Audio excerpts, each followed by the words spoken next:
Welcome to my YouTube channel, Tony Su Vega, your feng shui guru and paranormal expert. Horoscope, Gemini, May 21 to June 20. Today is June 6, 2024, Thursday. Our horoscope for the day is things don't happen just for a reason.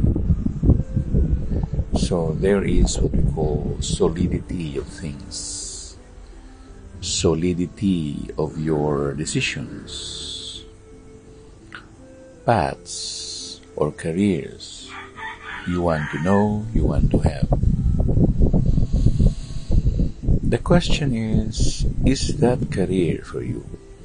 In feng shui, we have different careers or aspects of life, but you have to be knowledgeable about the Mingwa or the breath of life. One, water.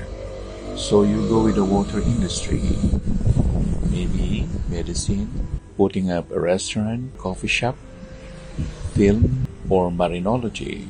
All these go to people with Mingwa 1 or the breath of life 1, which is also related to the north, the water, black and white form of water. And this career is for you.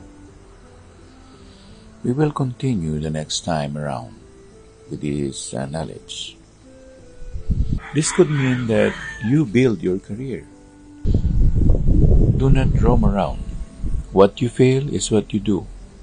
Ang ating pong horoscope ngayong araw na ito ng Huwebes sa 6 ng Hunyo 2024, panahon pa rin ng Gemini, May 21 to June 20. May kinalaman sa salitang permanence or pagka-permanente. Kung nagkamali ang karera, kaya nga alamin mo muna base sa feng shui kung ikaw ay para saan. Kaya nga kung ang mingwa mo ay 1, yan ay nagsasabi na ikaw ay para sa tuwing. Dapat naging doktor ka, naging nurse ka, naging medtech ka, pharmacist.